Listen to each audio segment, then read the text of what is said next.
The president today firing back on Twitter after the Washington Post reported special counsel Robert Mueller is now investigating President Trump for possible obstruction of justice. Quote, they made up a phony collusion with the Russian story, found zero proof, so now they go for obstruction of justice on the phony story. Nice. And here's another one. You are witnessing the single greatest witch hunt in American political history, led by some very bad and conflicted people. Make America great again. Well, and these tweets didn't stop there. The president, in fact, just moments ago saying Crooked H destroyed phones with hammers, bleached emails, and had husband meet with AG days before she was cleared. And they talk about obstruction? Question mark. Here to join me now, Gregg Jarrett. Greg, you wrote a piece, and it says Trump should demand that Mueller quit as special counsel? Oh, absolutely. The law demands it. If you look at the special counsel statute, it says you cannot serve as special counsel if you have a personal relationship with somebody who is central to the case.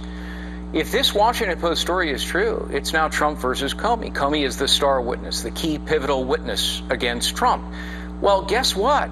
Comey and Mueller are longtime, close, personal friends, partners, allies. They were joined at the hip at the DOJ and the FBI. It's a mentor-protege relationship. How is this fair to Donald Trump? Because Mueller is now going to decide whether to believe his good friend or the man who fired his good friend. That's not fair. And yet, many are saying the key mistake that President Trump may have made in this entire episode was firing Comey in the first place, which opened up all of this. So again, would this sort of compound public relations, not from a law point of view, but perhaps from a public relations point of view, and maybe making a legal case even more complicated, the idea that every time someone is investigating you, you fire them? Well, but what I'm suggesting, not that Donald Trump should fire Robert Mueller. Mueller should disqualify himself on his own. To do so not only violates the statute, to fail to do so violates the statute, but it violates the canon of ethics.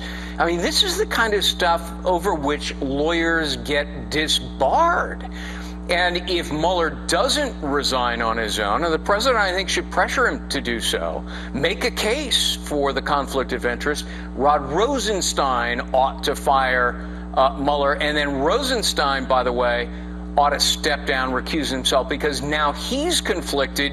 He is also a witness in the firing of James Comey. That looks unlikely to happen. In the meantime, apparently interview requests have gone out for Dan Coates, Mike Rogers, Richard Leggett. What do you make of the progress that this is making? I mean, if it's, for me, I think I speak for a lot of people, we want to see a conclusion to this. We want to see it come to an end, not the saga drawn out. It's not going to happen. No. You know, wishing and hoping ain't going to make it happen. Right. It would be lovely if it could all be over in a month or 2 or 3 months. But, you know, these things go on for years and years. Ken Starr's investigation went on for 4 years. He had to move his family down to Little Rock, Arkansas. No, this isn't going to end quickly. I'm going to bring in